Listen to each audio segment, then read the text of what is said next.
Anne nous parle de confort, de réconfort et d'accueil des émotions, de donner un accueil à l'émotion.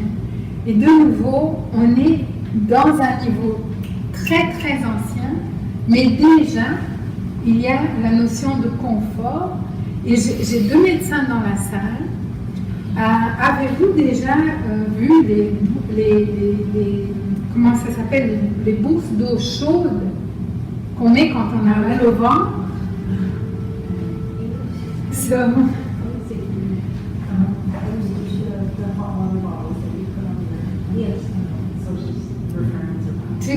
To the warmth we put on the belly to calm the emotions sometimes, because the person is nervous, is afraid, she has pain on her belly. Sometimes it's very painful, and it is what we say psychosomatic.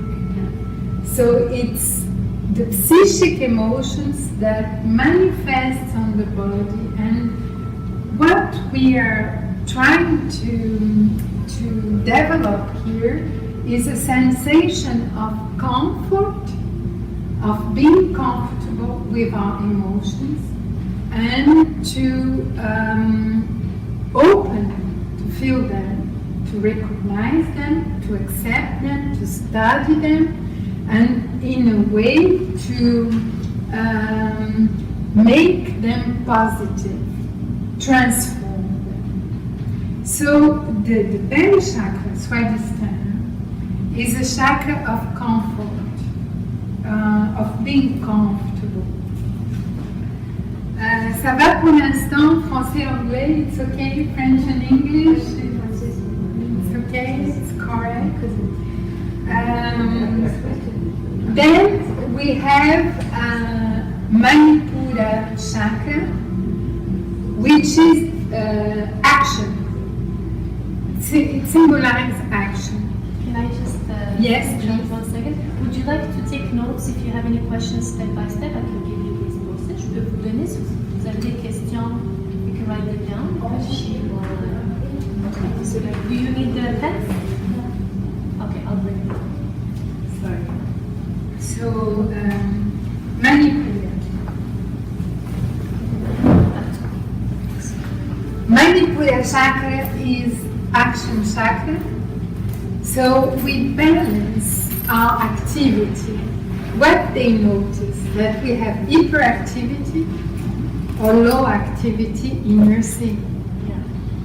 And they already notice that. So that we have to balance. And that when we are deep balanced emotionally, we can overact, or when we are we can freeze, we can paralyze, we can depress and stop the action. So they notice that our emotions can have an impact in the way we act in the world. So what we balance here is our actions. Are we overacting? Are we paralyzed by our emotions? It depends. There's people that do more and more and more and more to calm themselves. And there are people who are frozen, depressed, and cannot act, and say, I can't stand up today, I can't walk today, I can't go to work, I feel so tired, I feel so they observe how the emotions have an impact in the way we act or we freeze. So that's the third one? The third one, Manipura, yellow color. Manipur, feu, fire, because it symbolizes action. Nombril, here. So it's the belly. It's the belly. And because it depends. We have several maps. It depends. Because in the most recent maps, it is in the solar plexus. In the solar plexus here, where you feel the action. Yes. And so it depends, and the color is yellow. We have a beautiful yellow. It's the action chakra. And so it's the way we balance the action. And they saw the need to balance the action, and they saw that emotionally, when we are deep balance, we can overact or freeze. En français maintenant, Manipura Chakra.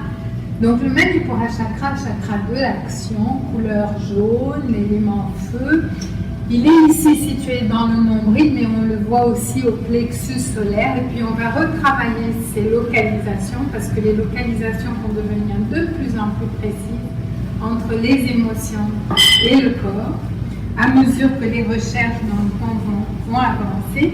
Et c'est un chakra qui travaille, qui voit l'impact des émotions, soit sur l'hyperactivité, soit sur la paralysie, en fait. Donc, il y a des gens qui sont paralysés quand ils ont un problème émotionnel, ils ne peuvent plus avancer, ou ça leur est très difficile d'avancer. Il y a des gens qui, au contraire, font et cumulent les activités, ils n'arrivent pas à s'arrêter, ils n'arrivent pas à prendre le temps, à respirer, et on voit qu'il y a eu une connexion là importante.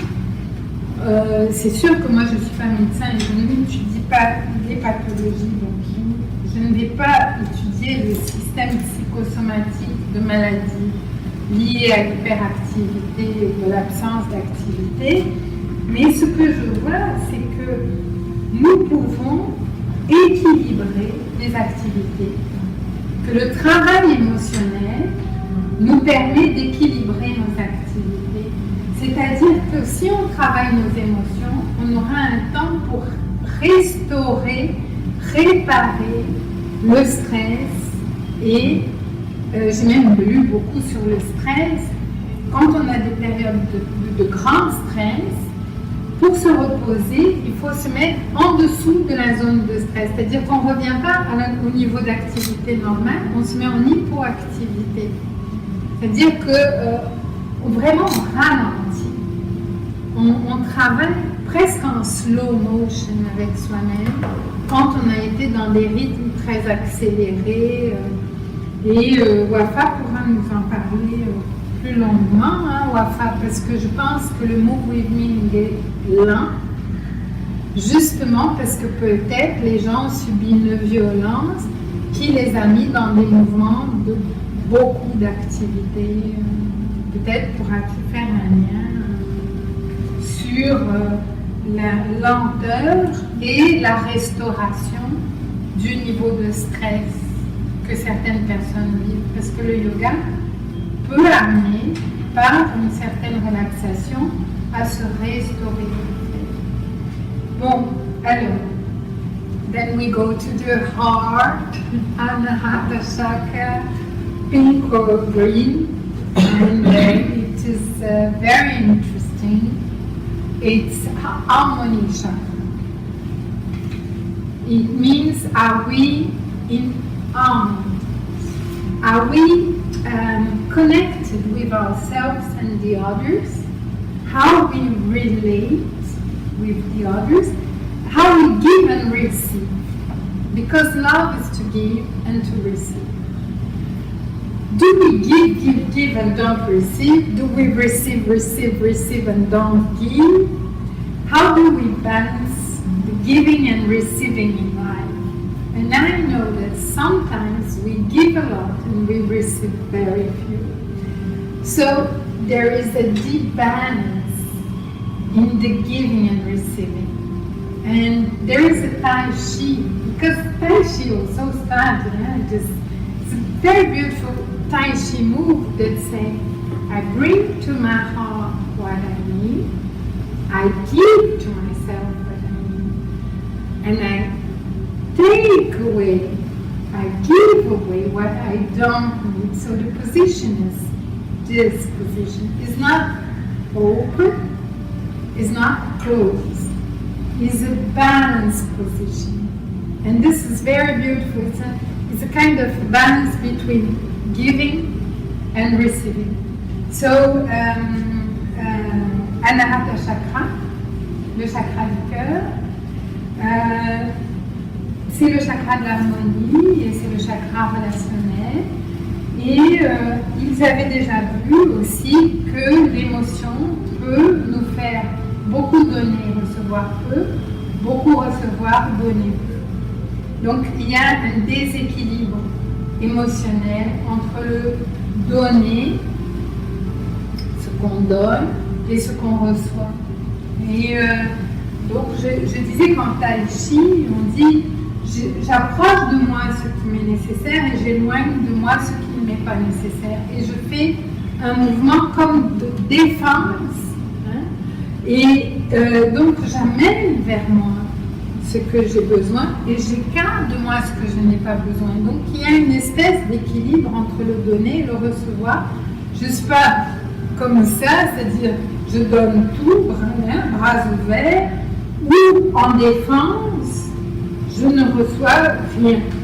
Hein, et vous voyez comme le corps parle, hein, quand on voit ces gestes d'ouverture complète, de fermeture au contraire, et puis qu'on voit des personnes qui sont plutôt fermées comme ça, ou des personnes qui sont le ventre en avant, presque expansives, etc. Donc on a aussi toute une lecture corporelle des émotions qui s'est faite plus tard, hein, des études, des schémas corporels. Donc, l'anahata, le cœur, c'est le moment d'harmonie et d'équilibre des relations entre le donner et le recevoir. Parce qu'on peut avoir des déséquilibres dans le donner et des déséquilibres dans le recevoir. Ensuite, on a Vishuddha, l'expression. Le chakra de l'expression. Alors, vous avez vu, c'est tellement intéressant, dans la gorge, la créativité, le clair, la lumière, le Vishuddha, qu'on peut s'exprimer de façon pathologique, entre guillemets, ou s'exprimer, ou ne pas écouter, ou alors se taire, être en silence et avaler tout ce qu'on fait. On a avalé des couleuvres, on dit, ah, il a avalé une couleuvre. En portugais, on dit engolir un sapo, ça veut dire avaler un crapaud. Et mon père me disait, il faut que dans la vie on avale le crapaud, Marianne. Parce qu'on ne peut pas toujours dire ce qu'on pense. Donc, et en français, on a avalé des couleuvres. Je ne sais pas quelle serait l'expression en anglais. Something that's hard to swallow. How would you say? Is there an expression? Is there an expression? There is, but I Yeah, can't me remember. too. I can't swallow it. I can digest it, maybe. There are a lot of expressions for emotions. Yeah. The taste is not good. So I go to English. Vishuddha. Vishuddha is the throat, and this the expression, and they saw that emotions influence what we say and what we don't say. And I have a very beautiful gift for you today. I have a sentence of a friend who said, and that's very connected to yoga, it's let the silence do the heavy duty. Let the silence do the heavy duty, because sometimes what we don't say allow us to think, to give us space, and to give time to people to react. And we don't increase conflicts when we let the silence do the heavy duty. But at the same time, there are things that we need to say, that need to be said, so we can have problems, or if we talk too much, or if we don't talk enough. There are some people who don't talk, they prefer to listen. Yes? Someone here. Someone here. Story of mine. Yes. So, finally, we have Ajna chakra. It's in between the eyebrows. It is very interesting. It's intuition chakra, the perception chakra. So they have catched that we don't have only speech, action, but we have vision. they have catched in very ancient times. Yoga have signs of yoga in the valley of the Indo-Pakistan 5,000 centuries before Jesus Christ. So they already have those maps, and they have catched that we have intuition. So what is intuition? It's something like, okay, I catched, I see. It's kind of vision, a perception. And sometimes we say we understand with our emotions. We say we understand with our heart, but our mind doesn't understand. The mind doesn't understand, but we have the perception that there is something wrong, or there is something good, or this person, and you have the intuition. And you see a person for the first time and said, I like her, or I dislike her, and I can't explain why, but I have a feeling, an intuition. And sometimes I'm lost in confusion. I do my yoga session, and I don't know how I was going to solve the problem. And after the yoga session, intuition, perception, I'm going to do that. After meditating, after moving my body, and so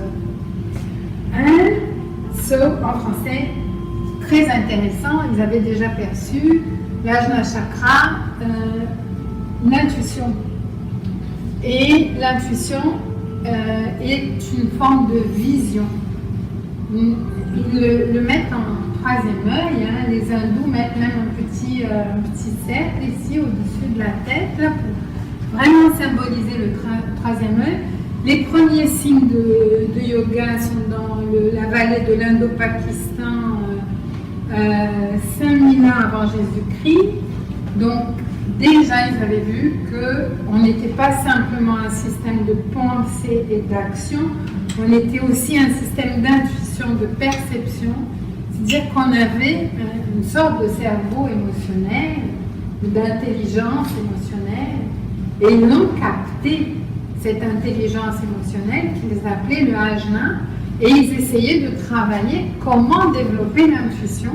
Et dans le yoga, on travaille beaucoup, comment vous êtes maintenant, comment vous percevez maintenant, êtes-vous bien, est-ce que vous avez besoin de vous restaurer, est-ce que vous avez besoin de plus d'activité, comment vous équilibrez.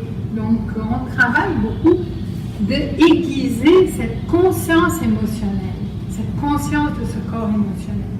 Et finalement, tout en haut, on a le sahasrara, qui est soit la couleur mauve, soit la couleur blanche, en fonction des cartes, le haut du crâne. Et le haut du crâne, alors, moi, je le vois comme un système d'intégration des émotions. Comment j'intègre mes émotions, ce que je sens, avec ce que je vis. Quelle est la place que je donne à l'intégration des émotions. Donc ce que je vous présente ici est inédit en fait, hein, parce que c'est une nouvelle lecture, une approche cognitive, psychosomatique et éthique, parce qu'elle est soumise à question et à interrogation d'un corps émotionnel. Et je terminerai donc cette présentation de cette carte, puis je vais vous montrer d'autres cartes rapidement, par finalement le sahasrara. C'est l'endroit où on intègre et vous voyez, c'est à vos droits, c'est à vos gauches, comment ça s'unit ici, là, et comment on intègre finalement, c'est à vos droits, c'est à vos gauches, les émotions, la cognition. Et maintenant, on va passer rapidement les autres cartes.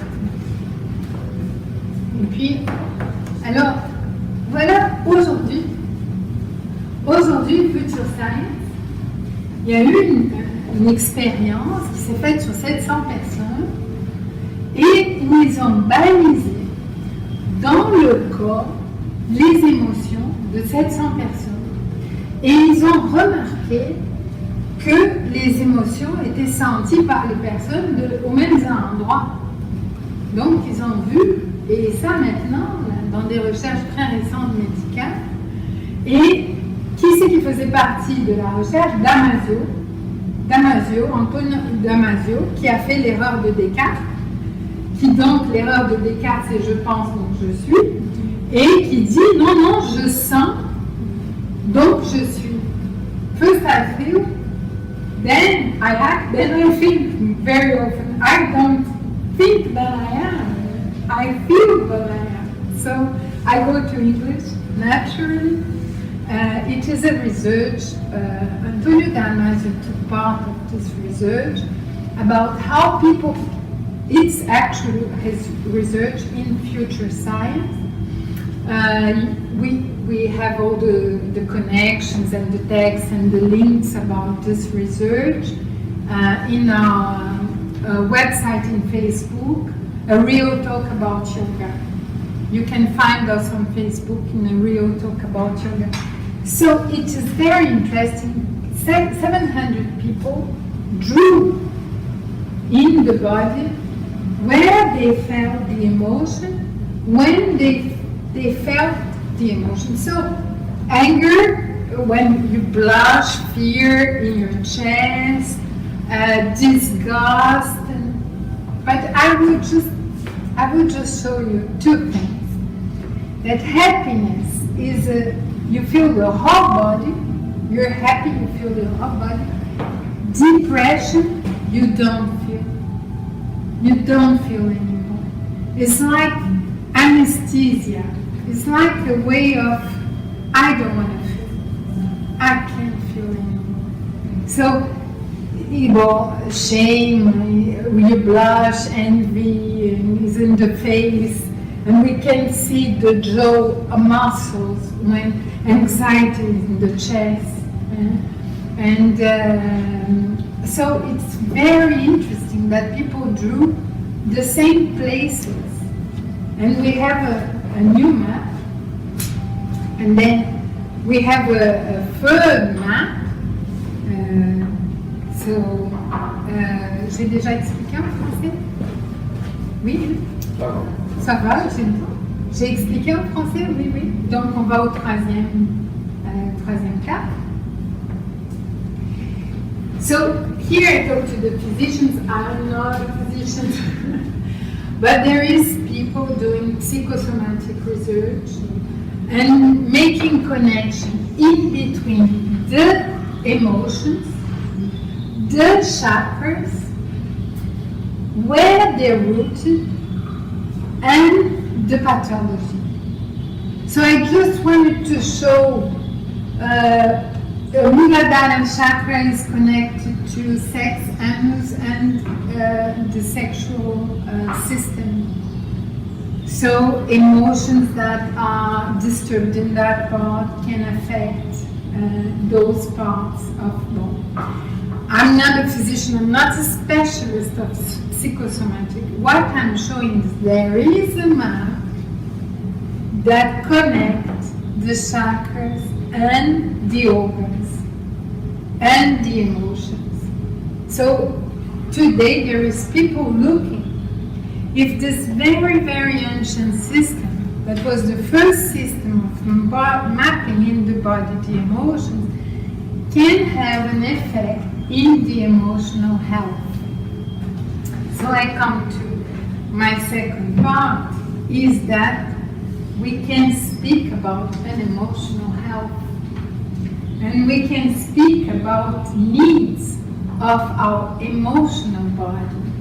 So, je vais parler en français. Donc, la troisième carte, moi je ne suis pas médecin, nous montre qu'il y a déjà des gens qui font des connexions entre le corps, le système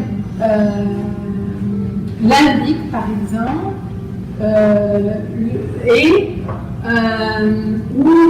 enfin toute l'anatomie, toute la physiologie, la vision des chakras très anciens, les impacts émotionnels sur le cœur, sur la gorge, sur l'estomac, sur le sexe et les maladies. Bon, ça s'appelle la psychosomatique, hein. C'est-à-dire que c'est reconnu, on dit des gens qui somatisent, c'est-à-dire qu'ils n'ont pas un problème physique, ils ont un problème émotionnel et ils vont avoir une maladie physique. C'est-à-dire qu'ils vont somatiser un problème.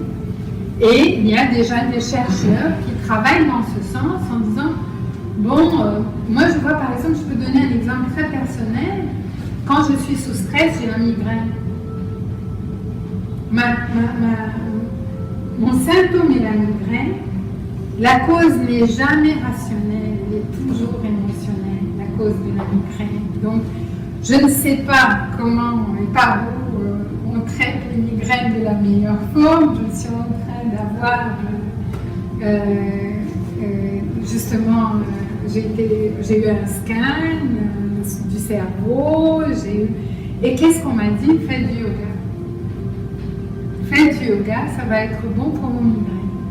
Donc, on avait déjà vu que mon problème était un problème de tension. Et aujourd'hui, on parle aussi beaucoup de céphalée, de tension. Donc, on m'a conseillé le yoga pour la migraine. Donc, ce que je voudrais identifier, c'est que nous avons des besoins émotionnels. Quels sont nos besoins émotionnels? So, what I would like to define is that we have emotional needs. And because we can have problems, physical problems, when we have emotional troubles. So this is, comment on dit déjà, psychosomatic. It's psychosomatic studies that shows how the body reacts when we have emotional troubles. So there is an understanding of emotional needs, that we have emotional needs as we have physical needs. We have emotional needs to be healthy. And yoga can help us to answer these emotional needs. So, I put some emotional needs according to my research in emotional field in my postdoc, and I study with Dr. Brian Lynch, who is in Chicago and wrote a book, Knowing Your Emotions, in Interest Books, Chicago. I study Sylvan Tompkins, which is a philosopher, but also a psychiatrist. He has a comparison in between animals' emotional reactions and human being emotional reactions, experiences and results of these emotional problems and reactions. And also Donald Nathanson, who wrote a book, Shame, Pride, Sex and the Birth of the Self. Shame and Pride. And he worked about shame and pride and how those emotions are very, very important in our development. So, on reading those authors, I deduce that we have some needs as trust. We need trust. We need calm. We need creativity. We need joy. We need to belong somewhere, to have the feeling of safety. We need hope. We need to have a name in life, a purpose. And we need to develop our interest and our curiosity. Those will be our emotional needs. Donc, dans mes recherches de postdoc, j'ai travaillé avec plusieurs auteurs, Dr. Brian Lynch, Dr. Donald Nathanson, Dr. Sylvan Tompkins, qui sont des chercheurs contemporains en psychiatrie sur les émotions et en philosophie sur les émotions. Et j'en ai déduit que nous avons des besoins émotionnels, comme la confiance, le calme, la créativité, le sentiment d'appartenance, la sécurité, l'espoir, avoir un but dans la vie, développer son intérêt et sa curiosité. So, we are here today to study the root chakra. on est ici pour étudier le chakra racine. Donc, 5 minutes to finish the expo. It's root chakra. So you guess now what is the purpose of the root chakra? It is to balance the emotions. Root chakra is the balance place.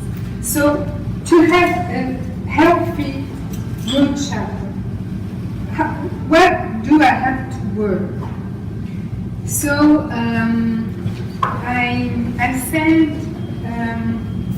I have to have a solid base. I have to be in touch with reality, connected with reality that surrounds me, that is inside me. I have to be present, be aware of what's going on, and develop physical exercise to develop my energy. And it is the place where, of fertility, of desire, of the need of existing, being, reproducing, living.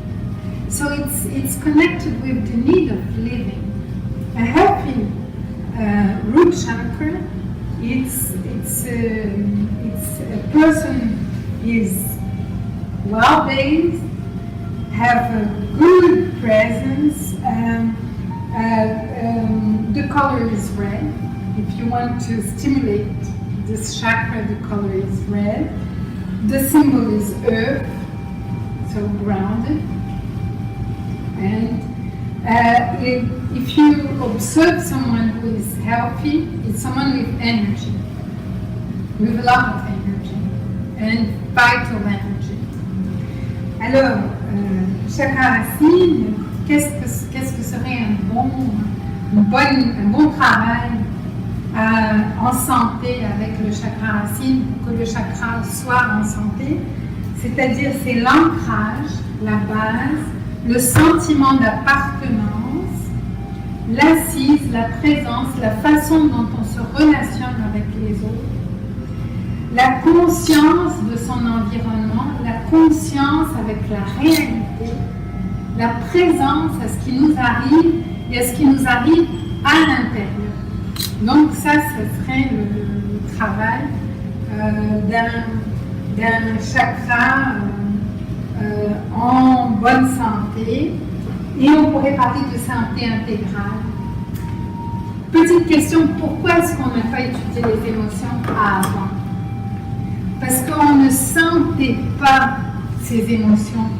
On travaillait beaucoup la cognition, mais on ne travaillait pas la base, l'assise, la sexualité, cet ancrage. Parce que, je veux dire, il y avait toute une censure jusqu'au 19e siècle dans notre culture judéo-chrétienne par rapport à ces